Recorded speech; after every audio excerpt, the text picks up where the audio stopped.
Alright, let's get ready for our DNA test. Up here at the top you see the famous biologists and their work with DNA. Friedrich Miescher is the guy that worked with nuclein.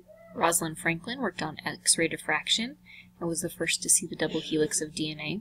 Erwin Chargaff found that the amounts of adenine, thymine, cytosine, and guanine were always equal ratios. That meant that A binded to T and C would bind to G. Watson and Crick built the model and won the Nobel Prize for discovering the structure of the double helix. Maurice Wilkins was working with Rosalind Franklin, took photo 51 and gave it to Watson and Crick, and together they won the Nobel Prize.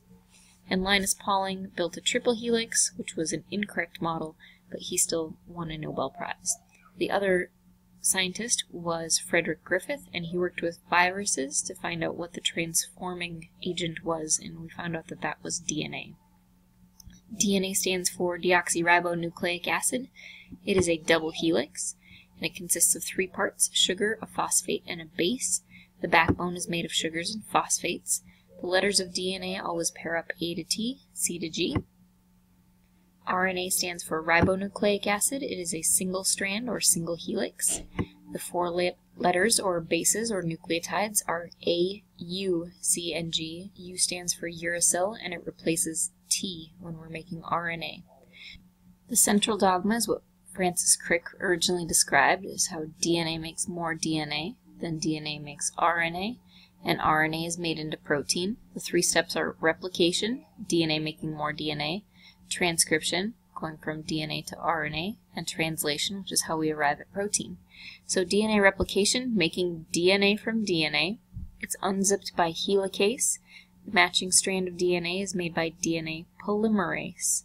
Helicase, remember the pickup line to recall that enzyme, and then DNA polymerase, it's the builder of DNA. So this is how they match up, A to T and C to G. So what you're making is the opposite strand of the DNA there.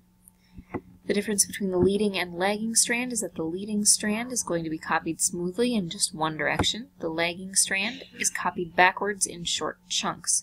Remember the demonstration that we did on the board where we had somebody writing forward normally and somebody writing backwards in chunks. Okazaki fragments are those short chunks of DNA on the lagging strand, and they have to be joined together later. It's just got a cool name. And then step 2 of the central dogma is transcription, how we make DNA into RNA, that simpler cousin of DNA. We use just one enzyme, RNA polymerase. It's going to unwind DNA and make a copy of it into a single strand of RNA. It keeps going until it reaches the terminator signal at the end of a gene, and we use that to make TACGA of DNA into AUGCU of RNA. The 3 types of RNA that we can make are mRNA, tRNA, and rRNA. mRNA is a messenger. It carries the genetic information from DNA out. It looks just like a simple chain, single helix. Every 3 nucleotides or letters in that RNA is called a codon. The tRNA is what carries the amino acids. They're the transfer RNAs. They have a codon on the bottom of their little upside-down triangle shape, and that's going to match up with the mRNA to deliver the right amino acid in the correct order. And then rRNA looks like a big tangled-up ball, and that makes ribosomes. So I've already answered codon, anticodon. Codon is on the mRNA, anticodon is on the tRNA, and those 2 have to match to make sure that we're delivering the amino acids in the correct order. Step 3 of the central dogma is translation, which is how we make RNA into protein. It all starts with a ribosome on the start codon, and that start codon in all living things is AUG. tRNA is then going to carry an amino acid over to the ribosome. If there's a match between the codon and anticodon, then it drops off the amino acid, and that begins building a protein chain. That process continues until we reach one of the stop codons on the mRNA. So you're going to use your spinning wheel to translate this section of RNA into amino acids. So the spinning wheel will tell you that AUG represents methionine, which is the start codon, and then you can go on from there. Remember that you will be given a spinning wheel on the test, so you don't have to memorize any of those. Mutations and errors. DNA prevents copying errors during replication by using the enzyme DNA polymerase, which proofreads as it copies. Each of the following mutations, so if this is our old DNA, an insertion would bring in some new letters and just jump right into the middle of the gene and add some of those. A deletion is the opposite, taking a chunk, in this case Gattaca, hint hint, taking that chunk of DNA out and having the rest of it just kind of fit together like so. Point mutations are where we just switch one letter, so in this case a T is now a C. Neither of these are going to be problematic if they occur at the very end. This one can affect the DNA and affect the proteins being made, but not always. Sometimes the switch results in the same amino acid, and then that would be a silent mutation.